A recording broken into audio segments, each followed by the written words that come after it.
যেন কবুল করে নেন, রহমত বরকত আল্লাহ পাক নাযিল করে নেন। আর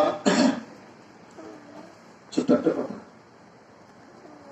আমি কয়েকটা আমলের কথা বলি, বিস্তারিত বলার দরকার নাই, বিস্তারিত বলার দরকার নাই। বিসমিল্লাহিল্লাযী লা ইয়াদুররু মা ইসমিহি শাইউন ফিল আরদি ওয়া লা ফিস সামাই ওয়া সামিউল আলীম। এটা কে বলছিলেন? খালিদ বিন ওয়ালিদ রাদিয়াল্লাহু তাআলা।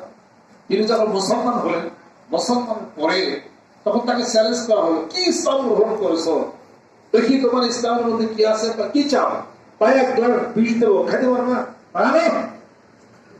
এক গ্লাস বিষ দেওয়া হলো খালিদ বিন ওয়ালিদ রাদিয়াল্লাহু তাআলাকে। যার নেতৃত্বে সেই উহুদের প্রান্তরে কাফেররা পিছন দিক থেকে গিরিপথে হয়ে গেছিল, মুসলমানদের পরাজয় বরণ হয়েছিল সেই খালিদ বিন ওয়ালিদ, সেনাপতি খালিদ বিন ওয়ালিদ। আমি এক গ্লাস বিষ আনছে, আনার পরে বিসমিল্লাহিল্লাযী লা ইয়াদুররু মা ইসমিহি শাইউন ফিল আরদি ওয়া লা ফিস সামাই ওয়া সামিউল আলীম বলে ফুঁক দিছে, খায়ালিস কিছু হয় না। যে বিষ চিপ্পা দিলে তার শরীর ফাইটা সঙ্গে মারা যাবে, যেটাকে সুম্মা কাতিল বলা হয়। সুম্মা কাতিল, এই বিষের নাম হলো সুম্মা কাতিল বলা হয়। বাংলা বিষ হলাহল, বিষ হলাহল।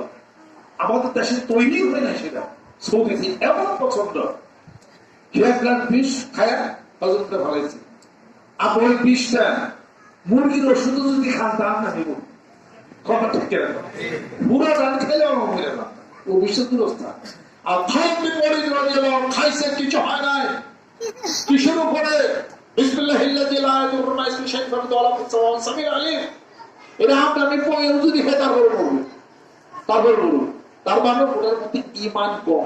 অমাহুমিরু ইল্লা লিওয়াজহিল্লাহি আবদুল্লাহ মুখলিসিনা লাহুদ্দিন। ঈমানের সেই জজবা, ঈমানের সেই কুওয়াত যদি হয়, তাহলে পরে কুল্লিল্লাযিনা কাফারু সাতুগলাবুনা তুহশারুনা জাহান্নাম।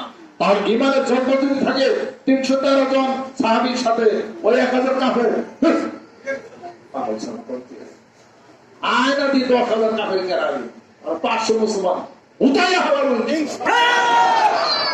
কারণ কি? ভিতরের ঈমানের জজবার যে পছন্দ গতি, এই গতির সাথে কেউ দাঁড়াইতেই পারে।